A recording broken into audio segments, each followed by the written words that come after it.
नमस्कार, मैं हूं योगेश राणा और आइए बात करते हैं पुष्कर सिंह धामी के मंत्रियों को बांटे गए विभागों पर और देखते हैं सबसे ज्यादा ताकतवर मंत्री कौन बना है और कौन रहा है सबसे ज्यादा नुकसान में। विभागों के बंटवारे में ज्यादा खास बात यह है कि पुष्कर सिंह धामी ने खुद के पास सबसे ज्यादा 23 विभाग रखे हैं। हालांकि यह उत्तराखंड की परंपरा सी है। त्रिवेंद्र सिंह रावत और तीरथ सिंह रावत ने भी सबसे ज्यादा महत्वपूर्ण विभाग अपने पास ही रखे थे। धामी के विभागों पर बात करने से पहले ये देख लेते हैं कि किसको क्या क्या विभाग दिए गए हैं और कौन मंत्री सबसे ज्यादा ताकतवर बनकर उभरा है। मैं यहां पर बस प्रमुख विभागों की बात कर रहा हूं। पहली बात, पुष्कर सिंह धामी ने खुद के पास गृह, आबकारी, औद्योगिक विकास, खनन समेत सर्वाधिक 23 विभाग अपने पास रखे हैं। इसके बाद दूसरे नंबर पर सबसे ज्यादा और सबसे महत्वपूर्ण विभाग सतपाल महाराज को दिए गए हैं। उनको पीडब्ल्यूडी, पंचायती राज, धर्म, संस्कृति जैसे महत्वपूर्ण विभागों की जिम्मेदारी सौंपी गई है। और नंबर 3, गणेश जोशी को इस बार कृषि मंत्री बनाया गया है।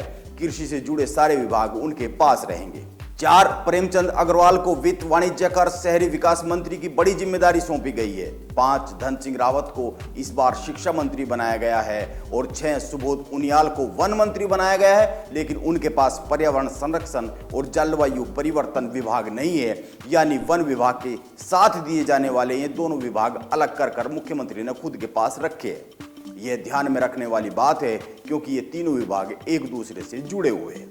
और 7, रेखा आर्य के पास पुराने विभागों के साथ कुछ और विभाग भी जोड़े गए हैं। महिला सशक्तिकरण एवं बाल विकास, खेल जैसे विभाग उनके पास है, उनको दिए गए हैं। 8, चंदन रामदास को समाज कल्याण, अल्पसंख्यक कल्याण, परिवहन, खादी जैसे कई सारे विभागों की जिम्मेदारी सौंपी गई है। और 9, सौरभ बहुगुणा को पशुपालन और गन्ना मंत्री बनाया गया है।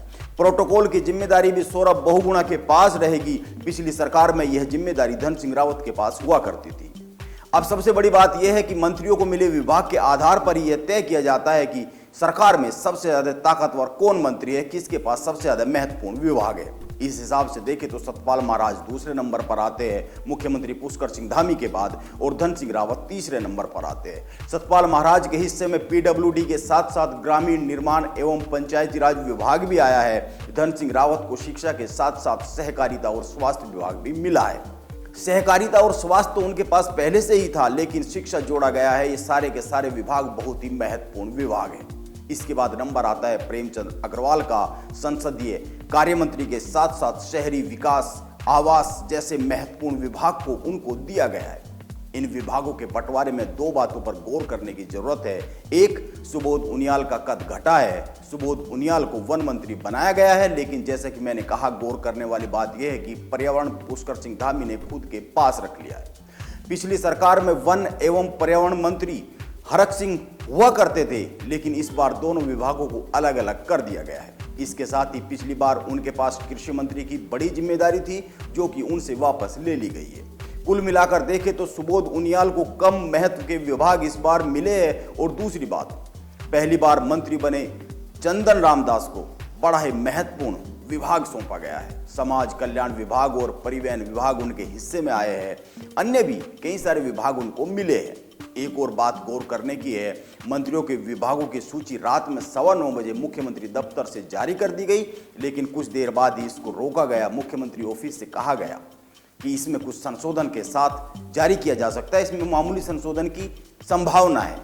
इसके बाद करीब 2.5 घंटे बाद फाइनल सूची जारी की गई, लेकिन कोई संशोधन नहीं किया गया। वैसे कोई ऑफिशियली जानकारी तो इस बारे में आई नहीं है कि सूची क्यों रोकी गई और क्यों वही फिर जारी की गई, लेकिन इसके पीछे माना जा रहा है कि 9:15 बजे जो सूची जारी हुई वो विधिवत जारी नहीं हुई थी। मुख्यमंत्री ऑफिस से सूची जारी कर दी गई थी, लेकिन बाद में देर रात्रि मुख्य सचिव एस संधू की ओर से विधिवत अधिसूचना के साथ सूची जारी की गई। वैसे एक बात और खास है जो बताती है कि नई सरकार में सतपाल महाराज का कद अन्य मंत्रियों के मुकाबले बहुत ही ज़्यादा बड़ा है। पुष्कर सिंह धामी ने सतपाल महाराज की उस बात का समर्थन किया है जिसमें उन्होंने विभागीय अफसरों की एसीआर लिखने का हक मंत्रियों को दिए जाने की वकालत की थी। पुष्कर सिंह धामी ने कहा है कि यह विषय सामने आया है, इस पर गंभीरता से विचार किया जाएगा। एक और बात, अन्य कई मंत्री भी सतपाल महाराज के साथ खड़े होते इस मामले में नजर आए हैं। सुबोध उनियाल और चंदन रामदास ने भी उनका समर्थन किया है और ध्यान में रखना चाहिए कि सौरभ बहुगुणा और प्रेमचंद अग्रवाल पहले ही उनका समर्थन कर चुके हैं। इसीलिए हो सकता है पुष्कर सिंह धामी के इस कार्यकाल में अफसरों की एसीआर लिखने की जिम्मेदारी मंत्रियों के हिस्से में आ जाए। देखते हैं यह कितनी जल्दी होता है और अफसर इसको कितनी आसानी से स्वीकार करते हैं, यह देखने वाली बात होगी अगर यह लागू होता है तो। नमस्कार, आप बने रहे मेरे साथ।